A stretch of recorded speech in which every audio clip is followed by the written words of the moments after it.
Consider a circular disc of radius 20 cm with center located at the origin. एक circular disc मान लो और उसका radius है 20 centimetre और सेंटर जो है ऑरिजिन पर लोकेटेड है. A circular hole of a radius 5 cm is cut from this disc in such a way that the edge of the hole touch the edge of the disc. अब देखो इसमें से ना 20 centimetre के radius के disc में एक whole किया जाता है. होल का रेडियस है 5 सेंटीमीटर और इस तरह से होल किया जाता है कि होल का जो एज है, किनारा, वो जो डिस्क है उसके किनारे को टच करता है.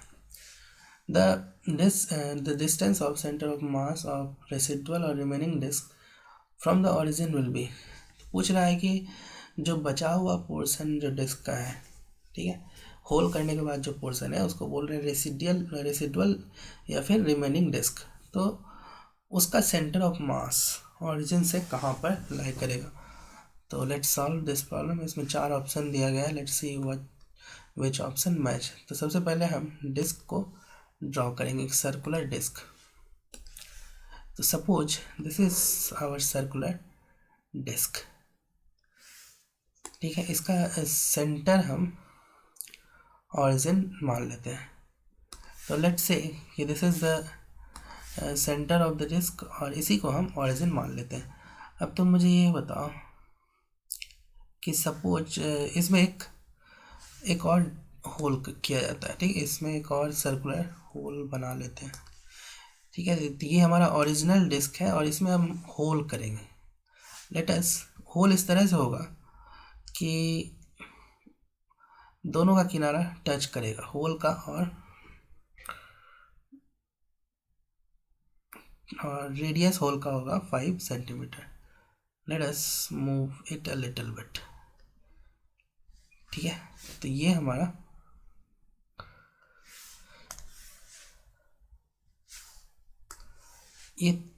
हो गया होल, ठीक है. हाँ, ये ठीक सही पोजीशन पे. देखो अब हम क्या करेंगे कि एक लाइन ड्रॉ करेंगे इस तरह से कि वो होल के सेंटर से और डिस्क के सेंटर से पास करे, ठीक है. एक लाइन मैं बना रहा हूँ.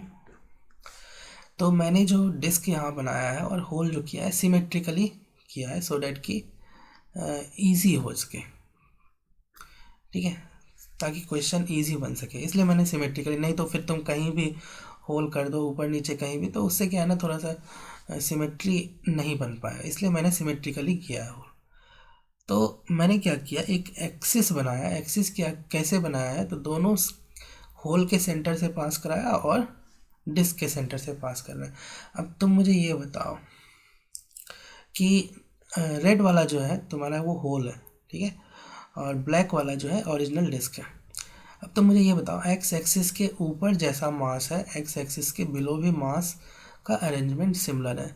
तो इसका मतलब जो है y coordinate of centre of mass जो होगा वो इसी एक्स एक्सिस पर लोकेट करेगा, है ना. एकदम सिमेट्रिकल होगा, जैसा मास ऊपर वैसा मास नीचे.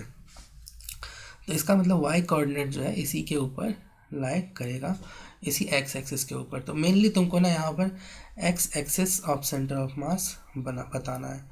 देखो उसके लिए एक बहुत सिंपल सा फॉर्मूला होता है, XCM. सेंटर ऑफ मास का एक्स कोऑर्डिनेट निकाल सकते हो यहाँ पर. वो होता है m1 x1 minus m2 x2 upon m1 minus m2. देखो मैं सबके मीनिंग बता देता हूँ. m1 m2 यहाँ पर क्या है, देखो m1 जो है टोटल डिस्क का मास है, बिना रिमूव किए हुए, होल को बिना होल किए हुए, है ना. तो ऐसा मान लो कि डिस्क में कोई होल वगैरह नहीं है, तो वो जो मास होगा वो है m1. और m2 क्या है, रिमूव्ड पार्ट का मास है, ठीक है. जो होल किया है ना, उस पार्ट का मास, कितना मास तुमने निकाला है उस रिमूव पार्ट का मास है, ठीक है. और m1 क्या है तुम्हारा टोटल मास है बिना रिमूव किए हुए, ठीक है. अब x1 और x2 क्या है, देखो x1 जो है ना वो बिना रिमूव किए हुए, मतलब टोटल डिस्क जो है उसका सेंटर का पोजीशन है, ठीक है। तो टोटल डिस्क जो है जिसमें कि तुमने कुछ भी रिमूव नहीं किया है, तो उसका जो सेंटर है उसका पोजीशन है ना, ओरिजिन से। और x2 क्या है, रिमूव्ड पार्ट के सेंटर का पोजीशन है ओरिजिन से, ठीक है। तो मैंने सभी टर्म्स को एक्सप्लेन कर दिया है। अब देखो मास क्या होता है ना, एरिया के प्रोपोर्शनल होता है, ये याद रखो। तो यहाँ पर तुम लिख सकते हो, इस फॉर्मूले को और सिंप्लीफाई कर लो, a1x1 minus a2x2 upon a1 minus a2। देखो बहुत ही सिंप्लीफाई फॉर्मूला हो गया, जहाँ पर कि a1 क्या है, m1 का एरिया है, और a2 जो है m2 का एरिया है, ठीक है। अब बस तुमको एरिया लिखना है, तो चलो एरिया लिखते हैं। a1 लिखते हैं सबसे पहले। देखो a1 जो है कंप्लीट डिस्क का है, और कंप्लीट डिस्क का रेडियस तुमने कितना बोला है, 20 सेंटीमीटर, ठीक है। और स्मॉल डिस्क का रेडियस कितना है, 5 सेंटीमीटर।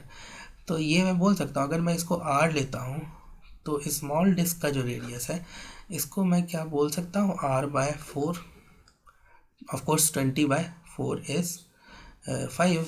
तो इस तरह से तुम बोल सकते हो, ठीक है। तो अब क्या करो, अब मुझे बताओ एरिया जो होगा, एरिया को a1 जो होगा वो तो टोटल डिस्क का एरिया है, तो πr² लिख सकते हो, ठीक है। इसको मान लो a2 कितना लिखोगे, πr/4 का होल स्क्वायर। तो इसकी वैल्यू कितना होगा, πr² अपॉन 16 हो जाएगा। तो ये कितना हो जाएगा तुम्हारा a/16। बस इसकी वैल्यू पुट कर दो। अच्छा बताओ x1 कितना लोगे, x1 जो है तुम्हारा कंप्लीट डिस्क का सेंटर। तो यहाँ देखो ऑरिजिन तो तुमने इसी को माना है ना, ठीक है, दिस इज ऑरिजिन। तो जो कंप्लीट डिस्क है ना, टोटल डिस्क, उसका सेंटर का पोजीशन 0 है। तो x1 तुमने कितना माना है, x1 विल बी 0। अरे यार कंप्लीट डिस्क का सेंटर कहाँ पे लाई कर रहा है, ऑरिजिन पे ना, तो 0 होगा। अब ये बताओ कि रिमूव्ड पार्ट जो है होल है ना, रेड वाला जो डिस्क है ना, रेड वाला जो पोर्शन है रिमूव्ड पार्ट का, उसका सेंटर कहाँ पे लाई कर रहा है। तो ये जो है, ये डिस्टेंस यहाँ से तुम मेज़र कर लो, यू नीड दिस डिस्टेंस। और ये डिस्टेंस कितना होगा, तो ये होगा टोटल रेडियस में से 5 हटा दो, है ना, 5 सब्ट्रैक्ट कर दो, तो 20 माइनस 5 इक्वल्स टू 15 सेंटीमीटर, ठीक है। तो अब जो है तुम x2 बता रहे हो, x2 इज़ 15 सेंटीमीटर। चलो इसकी वैल्यूज़ पुट करते हैं। a1 is a into 0, x1 के जगह 0, minus a2 is a/16 into इसका पोजीशन कितना लिया है तुमने, x2 है ना, रिमूव पार्ट का जो सेंटर है वो 15 सेंटीमीटर पे लाई कर रहा है, divided by a1 minus a2।